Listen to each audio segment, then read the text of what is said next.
21 years ago, I took a short-term job with an environmental organization working to restore the Sacramento River. My assignment as a farmer was to work with ecologists and try and help them cultivate riparian habitat.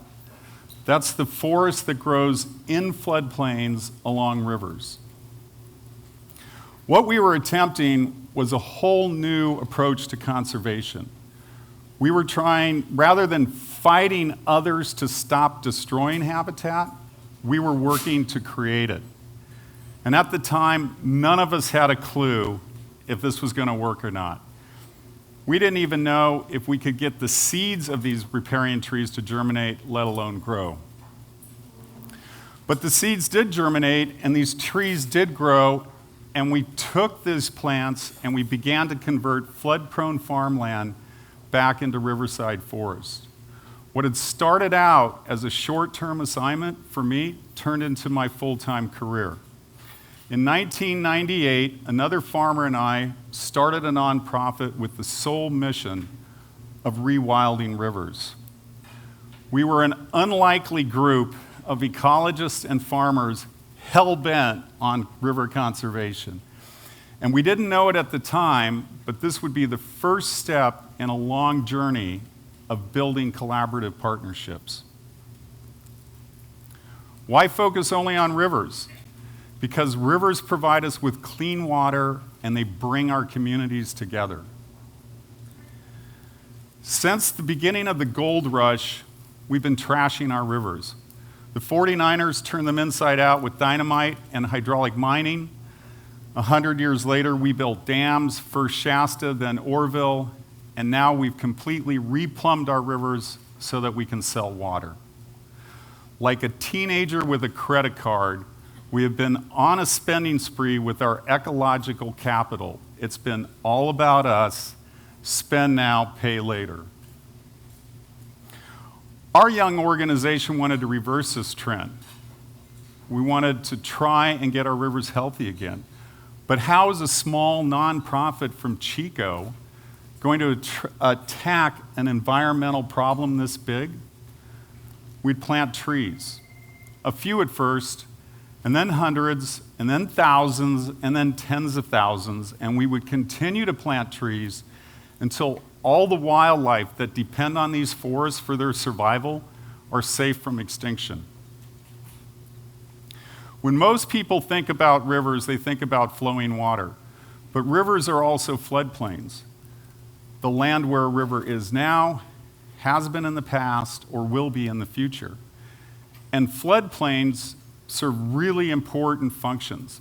They filter out pollutants, they slow down and disperse floodwaters, and they recharge our aquifers. They are also one of the most biologically productive places on the planet, and our floodplains are literally teeming with wildlife.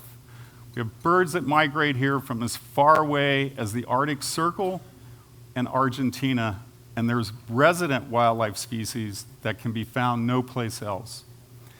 Like canaries in a coal mine, when these birds start to disappear, our rivers are in trouble. 95% of California's riparian habitat is gone. And the last remaining blocks of old forest, when they die, they don't come back. The natural processes that rejuvenate these forests have been altered, and our rivers can no longer heal themselves. This sculpture, titled Altar to Wetlands, intentionally misspelled and created by two artists, John Valentino and Diane Lundeen, does an excellent job of illustrating this problem. It's a school of 11 mechanical fish atop a highly altered wetland that swim only as long as there's someone underneath them continuously cranking on handles. Without constant human attention, will these wetlands disappear and the fish die, the artist asks? All attempts to regenerate riparian habitat in California without constant human attention have failed.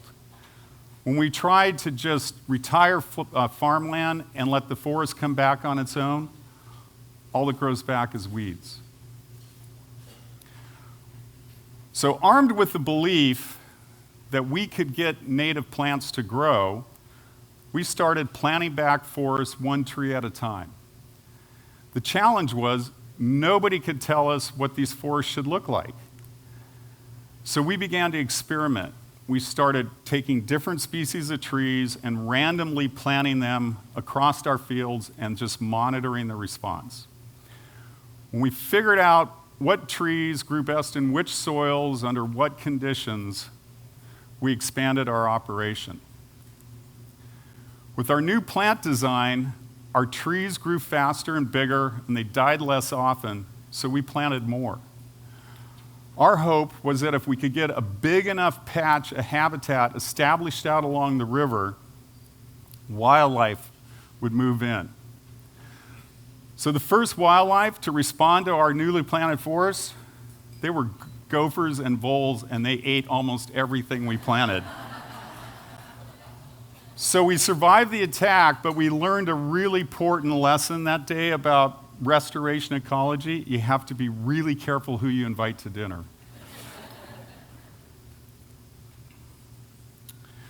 Once we were confident that we could get riparian trees to grow and survive, we wanted to go big. Our goal was to plant back 20,000 acres of forest. And in order to do this, we were going to have to plant hundreds of acres of habitat a year, something that had never been done before with riparian species. Utilizing modern agricultural practices, we went to work. We tried different methods of planting. We built customized farm equipment. We tried different ways of controlling weeds and different ways of irrigating the trees. But most importantly, the single most important thing we did was, as ecologists and farmers, we learned how to work together. Our organization now has the capacity to rewild the floodplain in 3 years. In year 1, we clear the ground for planting, prepare the fields, install the irrigation system, and plant back the native trees, shrubs, and grasses. In years 2 and 3, we keep the plants irrigated and control the weeds. And by the end of the 3rd growing season, we have trees that are 30 feet tall that are able to survive on their own without any further human attention. So after months and months of hard work, of getting the funding and getting the permits and clearing the land and getting these fields planted, what's the most frequent question we get when people pull up to one of our newly planted sites for the first time? They ask us if it's a pet cemetery.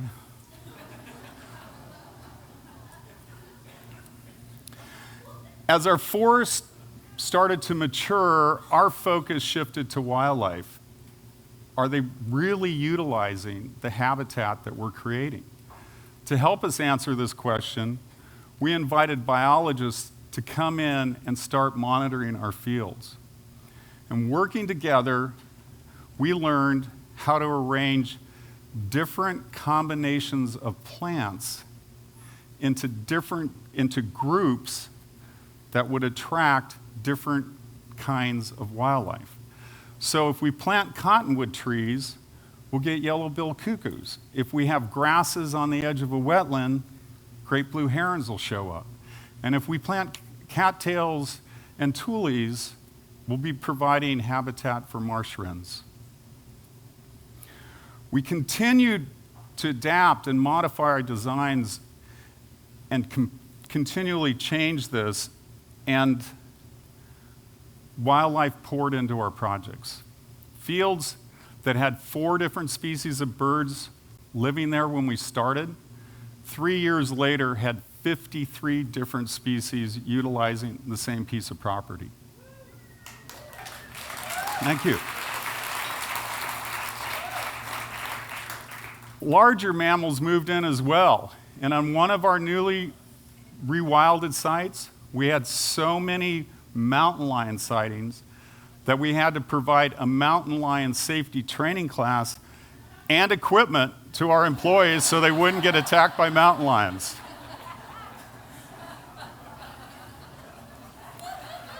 When we finished our first 100 acres of habitat, we attracted the attention of the local agriculture community. The farmers were worried that all this wildlife we were attracting was going to damage and eat their crops. And they were fearful of government regulators and didn't want to share their fence lines with an environmental organization that harbors endangered species. So when they started showing up at public meetings in oppositions to our projects, we knew we had a problem. Before we put another tree in the ground, we met with all of our neighbors and we listened to their concerns. And I think it helped that we spoke farming, but I was still amazed by the results. Working together, we were able to design projects where we could take the trees we were planting and create a buffer and protect their farm fields from flood damage. And in exchange, they could help us implement our projects. Almost everywhere we work is inside a designated floodway. That's a land along a river inside two different levees, between two levees. So after we had finished 1,000 acres of habitat, the flood control community became alarmed. And like the farmers before them, they started showing up at public meetings in opposition to our projects. Flood control engineers were worried that we were endangering public safety by clogging floodways with vegetation. And these trees that we were planting, they would grow wild and out of control and make their job of keeping the flood channels clear much more difficult. Fearful of government regulators, they were reluctant to share their levees with an environmental organization that harbors endangered species. Sound familiar? So our new challenge was, how could we design a forest that we could safely plant in a floodway and still provide high-quality habitat for wildlife? To meet this challenge, we needed the help of engineers. And it was really challenging at first, but working together, we identified some remarkable opportunities. It turns out that these riparian trees that have evolved in floodways have, a lot of them have really flexible stems, and they just bend over during big flood events and allow floodwaters to pass over them unimpeded. Also, all this land that we're taking out of ag and putting into habitat, we're basically taking that land out of harm's way and providing a place to divert floodwaters. Unlike the property owners before us, we're willing to park thousands of acre-feet of floodwater on our property.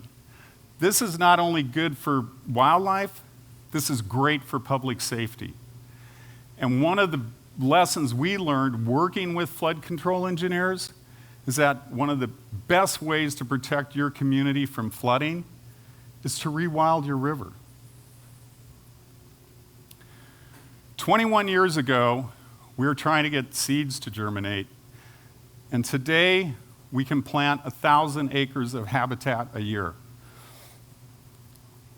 From San Diego to Redding, we've got songbirds, coyotes, foxes, and deer living in the forests that we create. And some of the people that used to be our biggest critics are now some of our best clients.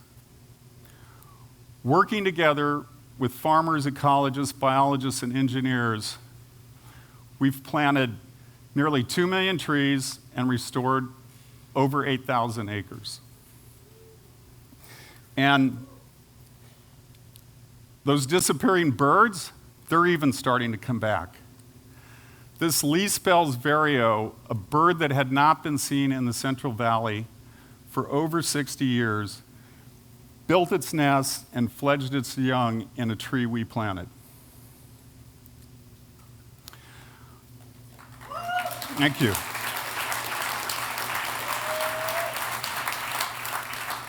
So we've come a long ways, but we still have a lot of work to do to restore the health of our rivers. If we ever want to stop cranking on those handles of the altar to wetland sculpture, we have to reconnect our rivers to their floodplains and significantly improve in-stream flows. Restoring natural processes to our rivers will not only benefit wildlife, it will also benefit all of us by keeping our supply of water clean and dependable. Truly rewilding our rivers is going to take more than ecologists and farmers and biologists and engineers working together. It's going to take all of us. Thank you.